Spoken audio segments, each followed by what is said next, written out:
नमस्कार, मैं हूं सैफी अब्बास और आप देख रहे हैं एसएनसी आवाज। सिंगरौली जिले के एनसीएल जैन आवासीय परिसर में डकैती पड़ती है और पुलिस जब इन आरोपियों तक पहुंचती है तो लोग हैरान हो जाते हैं कि खुद सुदीप, जिनके यहाँ पर डकैती हुई थी, उनका साढ़ू ही इस घटना का मास्टरमाइंड था।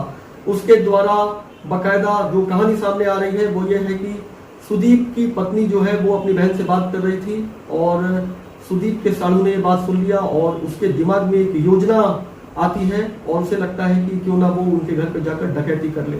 लेकिन इतने करीब का रिश्ता इस तरह की चीजों में एक कदम बढ़ाने से पहले थोड़ा हिचकिचाता है।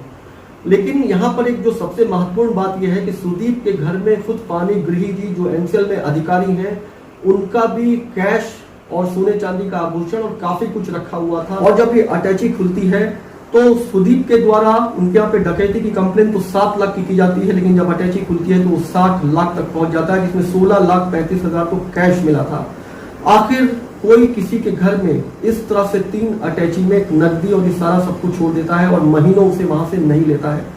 ये थ्योरी भी कहीं ना कहीं जांच का विषय तो है ही। इसके साथ साथ सबसे बड़ी चीज ये है कि इस डकैती के पीछे कहीं पानी गृही ने जो 3 अटैची उनके यहाँ पे रखवाई थी, सिर्फ वो चोरी ही तो नहीं है, वो डकैती तो नहीं है कि उनके घर में किसी और का सामान रखा है और अमानत में खयानत, इसके पीछे एक बड़ी वजह तो नहीं है। हालांकि पुलिस ने इस तरह से जो चुनौतीपूर्ण डकैती हुई थी इसका खुलासा तो किया है, लेकिन अभी भी इस थ्योरी में कुछ कमियां लोगों को दिखाई दे रही है। उन्हें लगता है कि यहाँ पर सिविल विभाग के नाम पर जो ये डकैती होती है, उड़ीसा से जो व्यक्ति आता है उसे सिविल विभाग की जानकारी कहां से होती है, जब तक कोई करीब का व्यक्ति उसे ये सारी जानकारी नहीं देगा। कहने को तो ये कहा जाता है कि सुदीप की पत्नी अपनी बहन से बात कर रही थी और उसको ही साढ़ू अनिल ने सुन लिया और उसके बाद उसने डकैती की योजना बना डाली। लेकिन तब भी अगर वो उड़ीसा से यहाँ पर आता है और सिविल विभाग की बात करता है तो हो सकता है कि इसमें कुछ लोग अभी भी पर्दे के पीछे छिपे हुए हैं, जिन्हें इस तरह से इस मास्टर प्लान में उनकी भी सक्रियता है। लेकिन क्या वजह है कि वो अभी भी पर्दे के पीछे हैं। लेकिन वजह चाहे जो भी हो, लेकिन राहत की बात यह है कि पुलिस ने इस सनसनीखेज डकैती का खुलासा किया है।